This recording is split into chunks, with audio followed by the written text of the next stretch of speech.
It's time to sit back, relax, and listen to Conversations with Joan. Conversations with Joan will inspire, motivate, and empower you. Live your best life now. Listen, learn, think, and decide. And now, here's your host, Joan Herman. Welcome to Change Your Attitude, Change Your Life's Conversations with Joan. I'm Joan Herman. Thanks for tuning in. Conversations with Joan focuses on topics that are important to your life, from health and wellness to professional development to personal well-being. Change makers join me to share their insights, tips, and strategies so you can thrive and live your best life now. Thank you for taking time for yourself, and thank you for letting us be a part of your life. Now, let's start talking. Deaths, hospitalizations, and ER visits due to drug overdose have become a growing public health concern. Getting sober and staying in recovery is a challenge for many. Today's guest, William Cope Moyers, understands both sides of the problem. William was an addict and alcoholic who turned his life around and has now worked for over 28 years at the Hazelden Betty Ford Foundation. He joins us to talk about his addiction journey and why there's more to recovery than simply staying sober. William is a Vice President of Public Affairs and Community Relations at the Hazelden Betty Ford. He was a journalist for CNN. His new book is Broken Open: What Painkillers Taught Me About Life and Recovery. Welcome, William. Thank you so much for joining us. Thanks for having me on, Joan. I love to carry the message to audiences like yours, so I'm glad we're connected. So, William, let's start off with the beginning, the earlier part of your addiction journey. What led you to drinking and using drugs, and what were you experiencing at that time in your life? Well, Joan, that's a question that a lot of people have asked me over the decades. I never tire of sharing it because I think it's very important that people understand that my story really underscores or highlights the reality that addiction does not discriminate. A lot of people think that addiction is a reflection of bad upbringing or a broken home or poor morals or a lack of faith or happens to people of other colors. But the reality is that I lacked for nothing when I was growing up. Emotionally, I had issues as teenagers, but I was a pretty well-rounded fellow. Morally, I was raised by two parents who taught me the difference between right and wrong, and good and bad, and love and hate. Financially, I always had money in my pocket, never had any student loans when I graduated from college back in 1981. And even spiritually, I lacked for nothing. My father is the journalist Bill Moyers. And many people know him for his 30-year career at PBS or for his public service in the Johnson and the Kennedy administrations. But what most people don't know about Bill Moyers is that before all those things, he was an ordained Southern Baptist minister. When I was born in 1959 in Fort Worth, Texas, my father was in seminary, and he and my mother were pastoring a small church in Central Texas. Point being that I had everything growing up. And yet, like a lot of teenagers, I experimented with substances back in those times. And my casual use of marijuana took advantage of my vulnerable brain. I have a brain that processes substances differently than the vast majority of the rest of the population. And off I went, so that by the time I was 30 years old in 1989, I'd gone from smoking marijuana to binge drinking alcohol to living and dying in a crack house in Harlem, New York. So I don't share that to sort of glorify the realities of addiction. I really share it so that people can understand that anybody can be vulnerable to substances, including somebody who comes from a background and has a family like mine. William, for someone who might not be familiar with alcoholism or addiction, what is the progression? When you started using recreationally, how did it progress? When did you stop being functional and end up in that crack house? Well, there's a sort of misnomer that addicts and alcoholics don't function, but in fact, we function quite well until we don't. Mm-hmm. And in my case, as I said, I started smoking marijuana at the age of 15. I looked good on the outside, Joan, and I performed. I mean, I graduated from high school, went to college, got a job as a newspaper reporter in the 80s. I looked good on the outside, but I was dying on the inside. And the more my illness progressed, and to your point exactly, addiction is a chronic illness and it is a progressive illness. The more I used misused substances, the harder it was for me to sort of present the veneer that I wanted people to see or that people expected to see. I knew about a year before I crashed in 1989, I knew something not good was happening. They often talk about addiction being a disease of denial. And I had been in denial about my problem for a lot longer. But in that year before I crashed in 89, I said, this is not working. And if I'm going to get better, I'm going to need help someday. Mm-hmm. And a year later in 1989, I couldn't do it anymore. I just couldn't keep it up. I couldn't ride that curling wave, if you will. It finally crashed over me, and I landed in treatment at Hazelden, actually, in Minnesota in 1989, and then began my journey of recovery. But as you know, addiction is a chronic illness. And so while there's no cure for it, there is a solution to it. And that solution requires personal responsibility, and it requires me to learn how to manage my chronic illness. And it took me years before I was able to finally get on top of my addiction and find sustainable recovery in 1994. Why do you think you were able to do that when other people can't? As you know, some people never get out of that crack house. I know. It's so sad. In fact, most people never get the opportunity that I got, which was not treatment once, not treatment twice.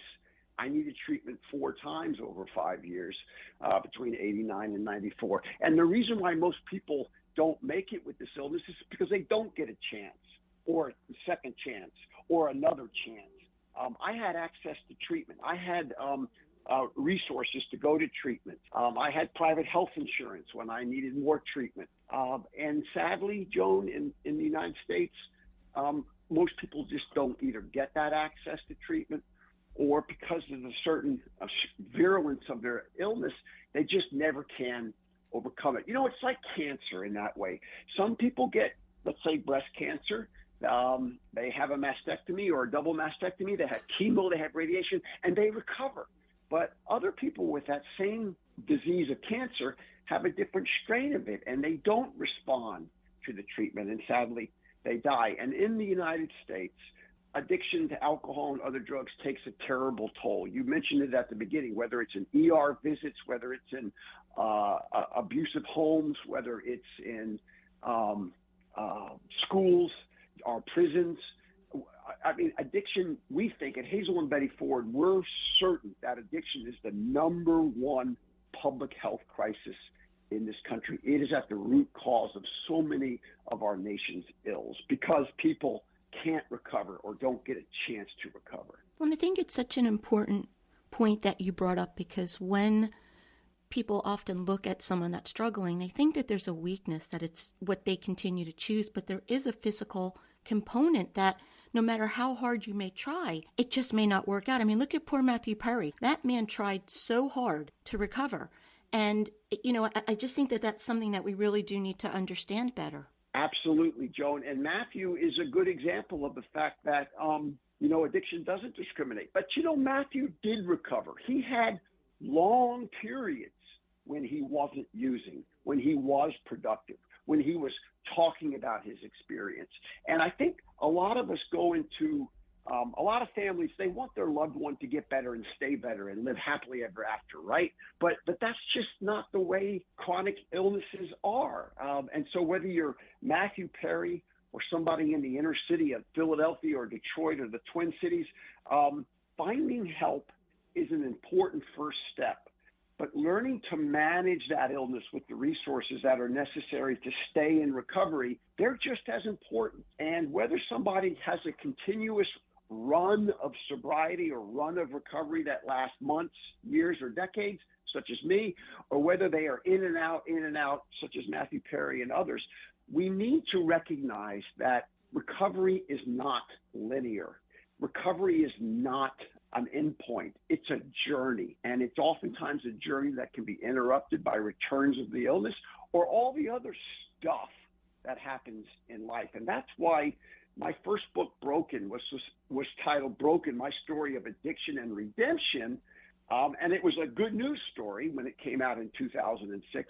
But my new book, Broken Open, emphasizes what happened when I had an experience with pain medication a decade ago and what painkillers taught me about life and about recovery. And so, William, would you share that story with our listeners? What happened when you went to that dentist?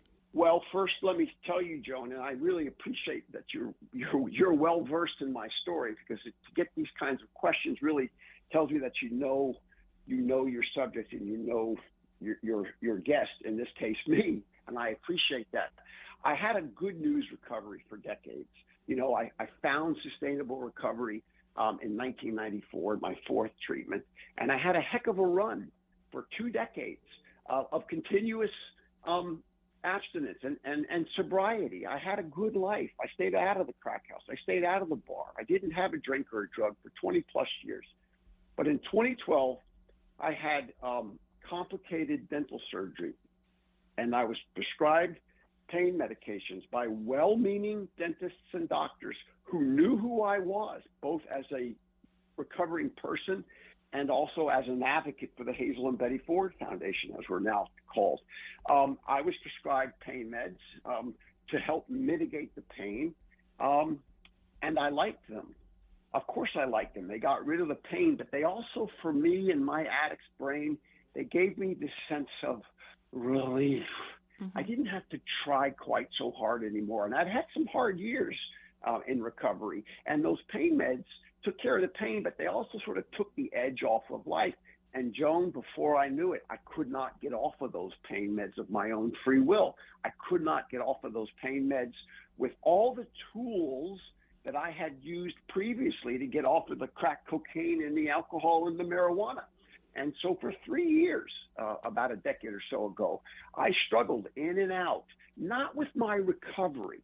I was still committed to my recovery, but I struggled with my sobriety. I did not return to take a drink or go back to the crack house because I loved recovery.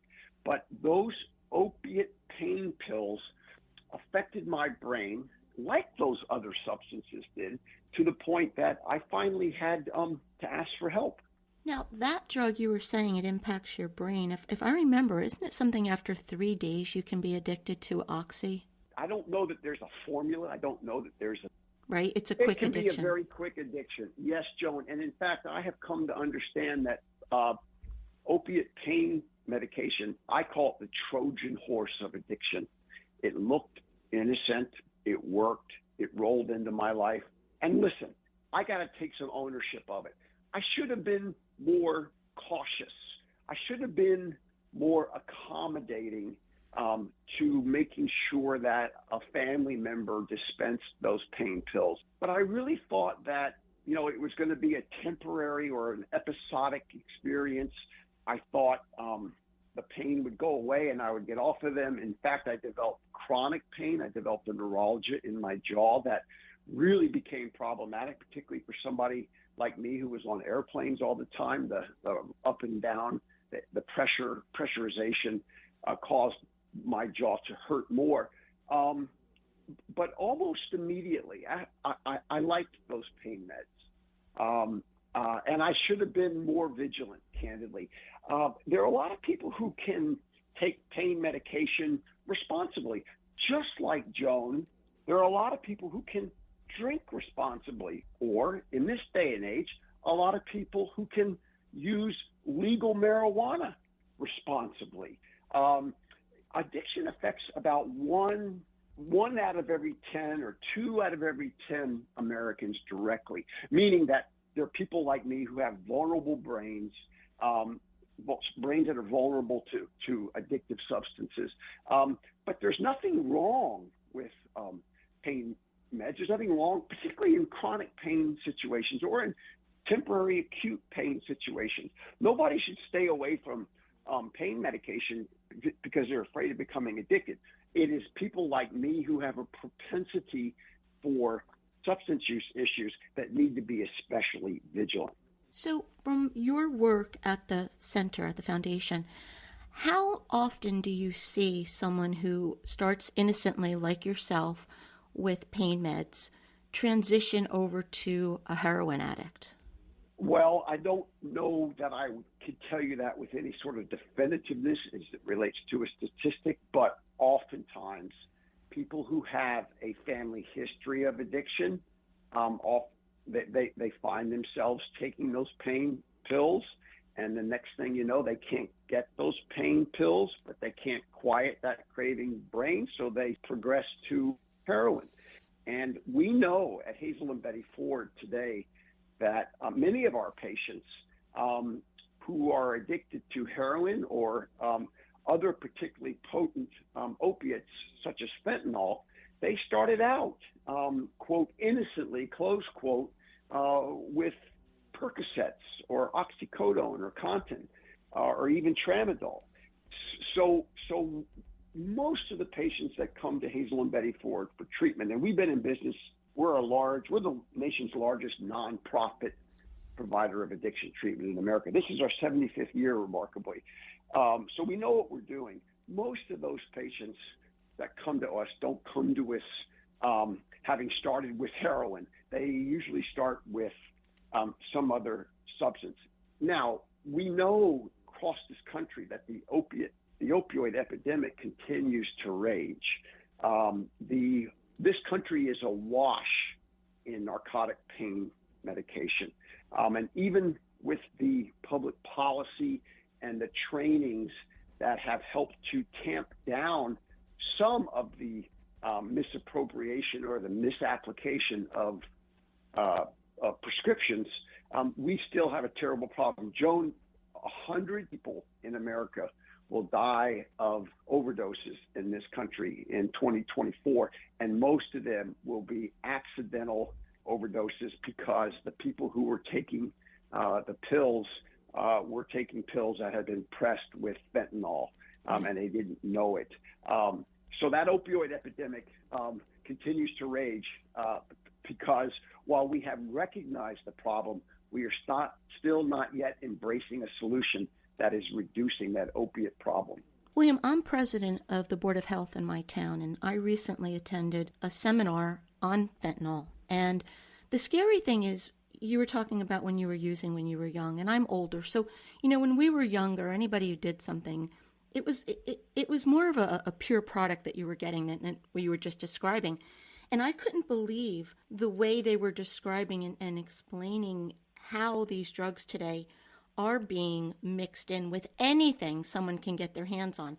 I mean, they were saying they might take like a Lipitor or anything and just crush stuff, mix it together, and sell it. And so you're really playing Russian roulette. You have no idea what you're putting in your body today. Joan, you're spot on. And let me just expand on that just a little bit. We focus on the dangers of fentanyl that are being pressed into or added into another substance that the person who uses it thinks they're using marijuana when in fact there's fentanyl in it. Or they think they're taking a Percocet when in fact that pill has been adulterated with fentanyl. But Joan, you and I are older people. You've self-disclosed that. I'm 65 years old. The marijuana of my teenage generation is not the marijuana of today. Right. It's much more effective, if you will. It's much more potent. So whether it's marijuana, whether it's fentanyl, or even if it's alcohol, if you look in today and see what companies are doing in terms of offering alcoholic products that were nothing like the alcoholic products of the old days. Now there's hard lemonade and there's, Mountain Dew that has alcohol in it. I mean, there are all kinds of products that are not the products that we grew up with, whether they're legal products or illegal products. And that's why parents and grandparents must be on the front lines of helping these next generations to understand that the substances of our generations are not the substances that they're dealing with today. You mentioned earlier that you had support from your family. How important is support from family and friends in a person's recovery? Family is critical because, listen, my parents, they hated what I did under the influence of substances, but they continued to love me. They continued to understand that while it was not my fault. It was my responsibility.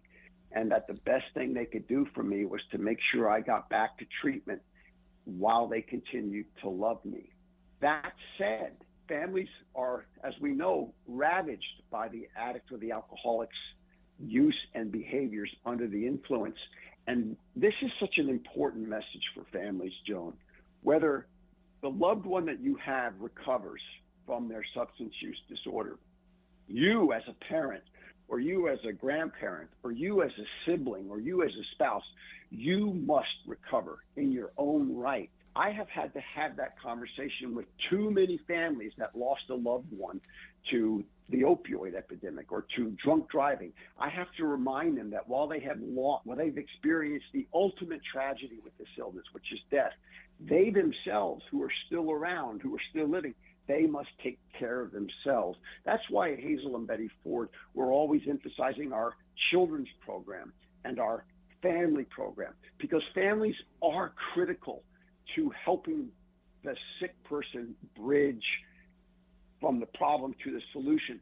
But even when that bridge doesn't get that loved one into the solution, the family themselves must continue to recover. I was so fortunate to have parents who understood this, although my use took a terrible toll on them, which is why my parents, they went to the family program at Hazelden Betty Ford as well, because they needed to learn those tools to take care of themselves, to heal themselves, no matter what happened to me, their son. William, if someone's listening to you right now and that person is struggling and knows that they need help but doesn't know what to do, what do you say to help get them started on a healing journey? Best question you could have asked me, Joan. Thank you. I hate to say it, but it's pretty simple. It's okay to ask for help. With this illness, addiction, there's such a shame and a stigma around it. Not only public intolerance and a lot of sort of stigma, but there's private shame. There's the personal shame that we all feel because we can't control our use, or we do the same thing over and over again, expecting a different result, and nothing changes. And so we sort of, not only are we drowning or suffocating under the weight of the substance that we're using, but we're also drowning or suffocating from the stifling stigma of shame. And so that keeps us from asking for help. I struggled for years with my problem, but was too afraid to ask for help. And even when I had my return to use a decade ago with the pain pills, I was at first ashamed to ask for help because I should have figured it out on my own. So my message to anybody who is listening to our conversation today is it's okay to ask for help. How can somebody get help if they don't ask for help? How can somebody get help if they're not willing to take that first step? So again, let me just emphasize it. If you are struggling with a substance use problem, it's okay to ask for help in the same way you would ask for help if you had a broken leg, if you were struggling with cancer, if you had depression or HIV/AIDS. It's okay to ask for help. And oftentimes you can ask for help by turning to that family member or to a counselor at school or to your doctor or to some other professional, or calling Hazelden Betty Ford or another treatment center in your hometown. You can get that help, but only if you ask for it. Asking for help is a sign of strength. It is the strongest thing that you can do.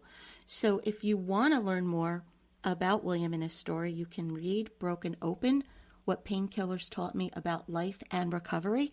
And William, where can our listeners go to learn more about you and your work? Well, fortunately, in this day and age, the internet is ubiquitous, and people like me, who has been a public advocate for this organization for 28 years, you can find me all over the internet.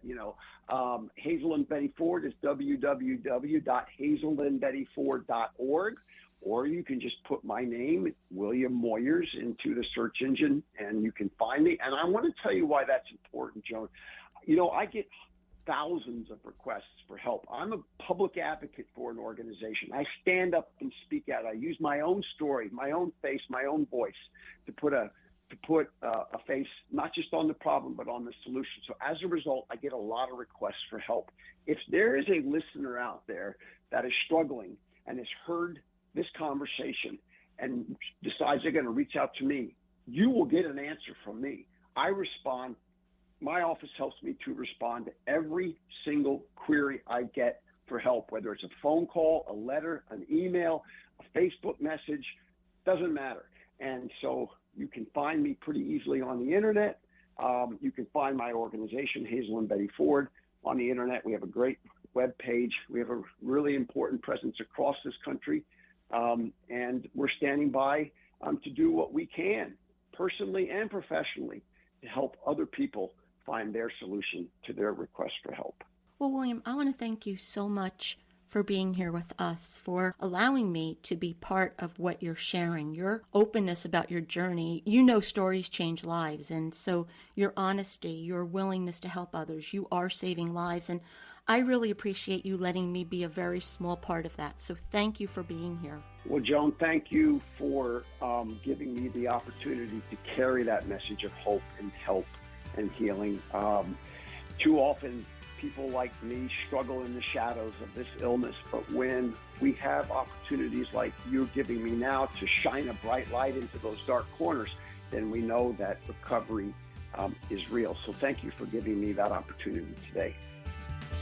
Thank you for joining us. I hope you found the show informative. At Change Your Attitude, Change Your Life, we believe that knowledge is power. Take what you've learned, apply it, and live your best life now. Remember that the information provided is the opinion of our guests and should never replace the advice of a professional who knows your personal situation. If you'd like more information, visit our website, cyacyl.com. That stands for Change Your Attitude, Change Your Life. While on the site, listen to past shows on demand, read our digital articles, and be sure to subscribe to our mailing list. Until next time, this is Joan Herman. Thanks for tuning in.